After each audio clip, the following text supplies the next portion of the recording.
So this is another screwball piece of design thinking. Nice view down there, by the way. So we got a nice wide path here that goes down to the bottom of the new bridge. All good. It's actually not a bad path, and you really need it on this hill because it's like 10 to 13% gradient. It's pretty steep, there's no doubt about it. But then for some weird reason, when we come up over the crest here, when we get to the servo, it turns into a one-lane goat track, and there's kind of a missing link for 50 metres or 100 metres or so. That's not the silly part of it. What I want to do is I want to go about halfway down the hill here and turn off to my right and go to an oyster farm down there, because they've got a nice little caravan there that sells oysters done three ways. The coffee's not bad, they've got a fire out there. It's a good spot to go down and sit and have a dozen oysters and a coffee or something. But if I stay on this path here, there's no ramp that lets me off at the intersection that I want to go down. And similarly, coming back the other way, when I come up the hill from the oyster farms, I can't get back onto this path. I've got to stay on the road. So my choice now is I've actually got to go back up the hill to that ramp just there, get back on the road, go down the hill, turn right, and that's how I get to the oyster farm. For the lack of a ramp, I don't get it. You know, why did they not think of putting a ramp in at an intersection? Some designer or builder just wasn't thinking straight there. So again, it's that kind of design thinking that we need to get across to the councillors, council staff, designers, when they're doing this stuff, that they actually just put in simple things like ramps where they're required. Well, since I told you all about that oyster farm, I thought I'd better come down and show you what it looks like. So they've got some nice potbelly stoves there for cold days. They've got some tables outside, they've got tables inside, and they've got this little kind of caravan-y thing out the back where they sell coffees and pastries and pies and oysters done three ways. And there's a nice little pile of ducks that like to live here as well. Lovely view. There's the $274 million bridge over there on the left, and yeah, there's water, and there's a huge oyster shell midden around the back there, and that's where all the ducks like to hang out as well.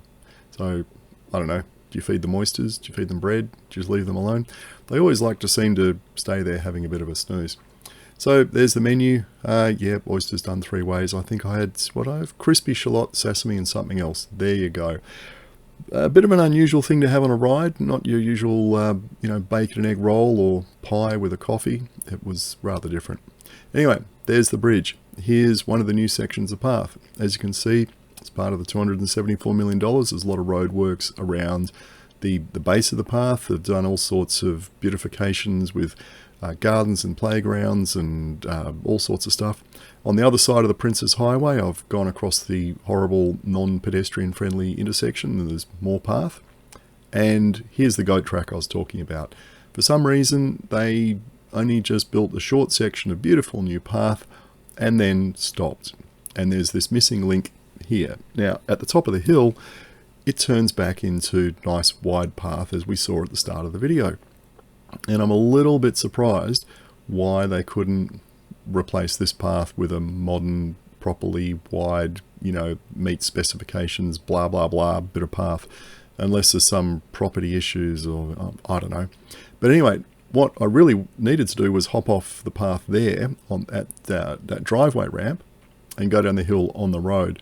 You think, oh, that's kind of screwball when there's this nice path here. Why should I have to turn around, go back up the road, get onto the road at the driveway, and then go back down the hill so I can turn right to get to the oyster farm? Well, let's just roll down the hill and get to the oyster farm. So just down here on the left is where you'd expect it would be sensible to put a ramp in, unless there's some issue with crossing the road here with traffic coming up the hills and sight lines or something like that. I mean, maybe there's a good traffic engineering reason for not putting a ramp in there.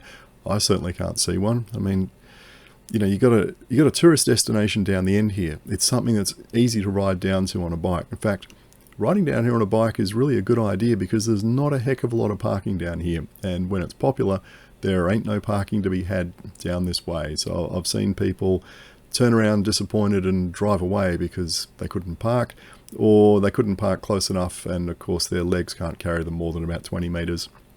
So, they wouldn't park back there, for instance, and walk this humongous distance down this gravel path to get to their destination. They'll just hop back in the car and drive to McDonald's or something. But anyway, there you have it. 2 missing links, a section of nice path that's missing, and a ramp that's missing. You'd think that'd be pretty easy to fill in. Pretty much as easy as scoffing some oysters.